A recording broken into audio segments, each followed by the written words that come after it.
तो ये मिठाई देखकर आपको कैसी लगी? बिल्कुल ही बाज़ार जैसी लग रही है ना। तो इसे हमने बगैर मावा, बिना चाशनी और बिना ही गैस जलाए बनाया हुआ है। तो नमस्कार दोस्तों, आपका स्वागत है आपके अपने यूट्यूब चैनल खाओ बनाओ किचन में। दोस्तों, आज मैं एक ऐसी मिठाई की रेसिपी लेकर आई हूँ जो बाज़ार में कम से कम 12 से 1400 रुपये किलो मिलेगी, लेकिन आप घर पर इसे सिर्फ 500 रुपये किलो में ही बना के तैयार कर सकते हैं। और इसमें मीठा भी अपनी इच्छानुसार कम ज़्यादा कर सकते हैं। तो दिवाली का त्यौहार हो और मिठाई अपने हाथ से न बनाई जाए तब तक त्यौहार का मज़ा ही नहीं आता। तो चलिए हम इसे बनाते हैं। बिल्कुल ही ईजी सी मिठाई। तो इसके लिए सबसे पहले हम खोया बनाएंगे। तो खोया के लिए हमें दूध वगैरह की ज़रूरत नहीं है। हम लेंगे 1 कटोरी काजू। काजू आप साबुत या टुकड़ों वाला कोई भी ले सकते हैं। और इसे हम मिक्सी जार में डालेंगे। इसके बाद हम इसके अंदर 1.5 से 2 चम्मच चीनी डालेंगे और इसे एकदम बारीक पीसेंगे। तो काजू का पाउडर जितना बढ़िया होगा उतना ही बढ़िया खोया बनके तैयार होगा। तो इसमें ज़रा भी खड़ा काजू नहीं दिखाई दे रहा है, ज़रा भी काजू के टुकड़े नहीं हैं। अगर रह जाए पीसने में तो उसे आप छन्नी से छान लें। मेरे काजू के पाउडर में ज़रा भी काजू के एक भी टुकड़े नहीं हैं, इसलिए हमने इसे डायरेक्ट ही बाउल में निकाला हुआ है। अगर आप में पीसते वक्त थोड़ा बहुत रह जाए तो आप छन्नी से इसे छान लें। इसके बाद हम क्या करेंगे कि आधा कटोरी मिल्क पाउडर को काजू के पाउडर में मिक्स कर देंगे बढ़िया से। अगर आपके पास मिल्क पाउडर ना हो तो उसकी जगह पे आप कोकोनट पाउडर भी मिक्स कर सकते हैं। तो अब इसके अंदर हम मिलाएंगे फ्लेवर के लिए 1 चम्मच गुलाब जल।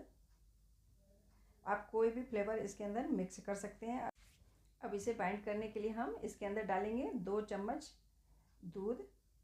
तो आप चाहें तो पानी भी इस्तेमाल कर सकते हैं दूध की जगह पे, लेकिन हमने इसके अंदर दूध इस्तेमाल किया हुआ है। दूध बिल्कुल ही कम मात्रा में डालेंगे क्योंकि ये बहुत ही कम 2 से 3 चम्मच दूध में ही बढ़िया से बाइंड हो जाता है। तो आप देख सकते हैं कितने बढ़िया से बाइंड हो गया है।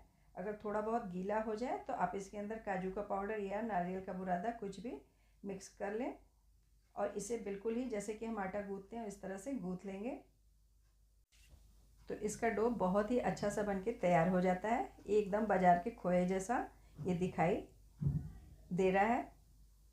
तो काजू अपना ऑयल रिलीज करने लगता है जब इसका डो बनने लग जाता है। तो आप देख सकते हैं ना, तो ये टाइट है और ना ही ढीला ढीला, बिल्कुल ही परफेक्ट सा इसका डो खोया बनके तैयार हुआ है। तो इसे हम 2 पार्ट में कर लेंगे।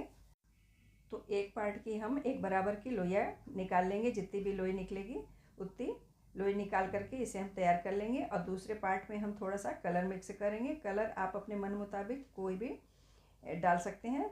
तो हमने इसके अंदर येलो फूड कलर लिया हुआ है 1 पिंच, और इसे खूब बढ़िया से खोए के अंदर में मिक्स कर लेंगे। इसे हम खूब बढ़िया से, जैसे कि हम पूड़ी का आटा वगैरह खूब बढ़िया से गूँथते हैं, उसी तरह से मिक्स कर लेंगे। आप देखेंगे कि कलर भी इसके अंदर इतने बढ़िया से मिक्स हो गया है। और इसे मिक्स करने के लिए हथेली पे उठा के, जैसे कि हम रोटी की लोइयाँ बनाते हैं, इसी तरह से कर लेंगे तो कलर काफ़ी अच्छे से खोए के अंदर में मिक्स हो जाएगा। तो अब इसकी भी हम एक बराबर की बॉल सी बना लेंगे, एकदम एक साइज की। तो एक को हमने कलर वाला बनाया हुआ है और दूसरे को हमने सादा ही रहने दिया है, क्योंकि ज़्यादा कलर खाने की चीज़ों में डालना अच्छा नहीं होता है। तो इसलिए हमने एक को सादा ही रखा है। अब हम स्टफिंग तैयार कर लेंगे। तो इसके लिए हमने एक प्लेट में अखरोट गिरी ली हुई है, काजू बादाम और साथ में थोड़े से खजूर लिए हुए हैं। तो सबसे पहले हम मिक्सी जार में काजू बादाम और अखरोट गिरी का दरदरा सा पाउडर तैयार करेंगे। इसके बाद इसके अंदर हम खजूर डालेंगे, क्योंकि खजूर साथ में डाल करके पीस देते तो इतना बढ़िया इसका दरदरा पाउडर नहीं होता। तो खजूर को हम बाद में डाल के दोबारा चला लेंगे। अब इसके अंदर हम फ्लेवर के लिए डालेंगे 1/4 चम्मच इलायची पाउडर। साथ में इसमें 1 पिंच हम रेड कलर डालेंगे। अब दोबारा से हम सारी चीज़ों को एक बार 2 सेकेंड के लिए फिर से चला लेंगे।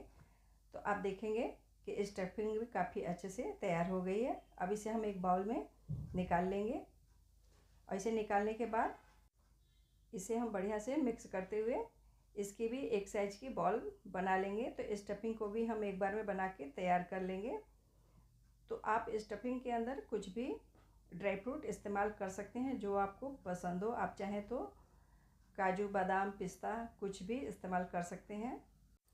ये ज़रूरी नहीं है कि जो हमने डाला हुआ है वही आप भी डालें। आप अपनी इच्छा अनुसार अपनी पसंद का ड्राई फ्रूट की स्टफिंग बना सकते हैं और इसे बढ़िया से दबा करके स्टफिंग को फिर इसे रोल कर लें जिससे कि स्टफिंग फटने न पाए, नहीं तो स्टफिंग फटने लग जाएगी, इसलिए इसे दबा दबा के ही गोल कर लें।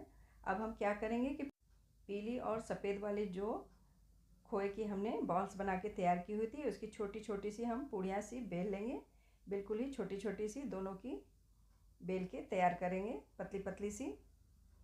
तो हमने पीली वाली एक बेल ली हुई है, इसके बाद हम सफ़ेद वाली भी बेल लेंगे बिल्कुल ही बराबर की। तो दोनों की पूड़ियाँ बेलने के बाद हम क्या करेंगे कि स्टफिंग को एक पूड़ी के अंदर रखेंगे पहले और उसे बढ़िया से स्टफ़ कर लेंगे, जैसे कि हम पराठे वगैरह आलू के भरते हैं, इस तरह से दबा दबा करके इसे स्टफिंग को दबा देंगे बढ़िया से पूड़ी के अंदर। आप जिस भी पूड़ी के अंदर में रखना चाहें, चाहे सादी वाली या कलर वाली, जिसको भी पहले लगाना चाहें उसे लगा सकते हैं आप अपने मन मुताबिक। तो हमने पीली वाली में लगाया हुआ है, स्टफिंग को भर के खूब बढ़िया से इसे रोल कर लेंगे। इसके बाद वाइट वाली में दोबारा से रख के इसे भी बढ़िया से दबा करके हम रोल करेंगे बढ़िया से। तो ऊपर वाली पूड़ी थोड़ी बहुत छोटी भी पड़ जाए तो कोई दिक्कत नहीं, आप इस तरह से खींच खींच के खोए को ऊपर तक चढ़ा लें और इसे हम बिल्कुल ही गोल ही रखेंगे, क्योंकि जब हम इसे काटेंगे तो ये थोड़ी सी दब जाती है, तो इसलिए हम इसे पहले एकदम गोल ही रखेंगे। तो एक दूसरी भी मैं स्टफिंग करके दिखा रही हूँ, बिल्कुल ही सेम तरीके से हम इसकी भी स्टफिंग करेंगे, दबा दबा करके इसे ऊपर तक खींच लेंगे। अगर ये फट भी रहा है, पूड़ी फट भी रही है तो कोई दिक्कत नहीं, इसे चढ़ा ले थोड़ा सा खींच करके। तो अब हम इसे वाइट वाले में रख के फिर से दबा लेंगे, तो एक मेरी दूसरी भी तैयार हो गई है। तो इसी तरह से हम बाकी की भी मिठाई तैयार कर लेंगे, बिल्कुल ही जैसे कि हमने पहली और दूसरी बनाई हुई है। इसकी स्टफिंग करने के बाद इसे चकले पे हम खूब बढ़िया से घुमा लेंगे इस तरीके से कि जिससे चारों ही ओर एक खूब बढ़िया से सेट हो जाए। आप देख सकते हैं चकले पर कितना तेल रिलीज हुआ है काजू का। अब हम क्या करेंगे, लेंगे सिल्वर लिप्स और इसे चारों ओर से सिल्वर लिप्स में रख के इस तरह से लपेट देंगे। तो कितनी बढ़िया सी मिठाई बनके तैयार हुई है, बिल्कुल ही बाज़ार की तरह कोई भी नहीं कह सकता कि ये घर की बनी हुई मिठाई है। और इतने आसानी से, इतने कम सामान से आप चाहें तो इसे बिल्कुल ही ज्यों का त्यों ही रहने दें, इसे कट भी ना करें तो भी। तो आप इस मिठाई को एज इट इज़ अपने मेहमानों को सर्व कर सकते हैं। इस मिठाई को खा करके आपके मेहमान आपकी तारीफ़ किए बगैर जा ही नहीं सकती। ये इतनी टेस्टी और देखने में भी कितनी सुंदर है, लग रही है ना बिल्कुल ही बाज़ार वाली मिठाई, महंगी वाली मिठाई। तो मैं इसे कट करके भी दिखा रही हूँ। तो इसके लिए सबसे पहले हम ऊपर से चाकू से धीरे से दबाते हुए इसे एक साइड से काटेंगे, फिर दोबारा इसे घुमा करके चाकू को हम दबाते हुए काट लेंगे। तो आप देखेंगे कि जो ये एकदम राउंड थी तो थोड़ी सी ऊपर से प्रेशर पड़ने पे ये थोड़ी सी दब गई है और इसका आकार एकदम बाजार जैसी मिठाई की तरह हो गया है। इसकी स्टफिंग भी अंदर से दिखाई दे रही है।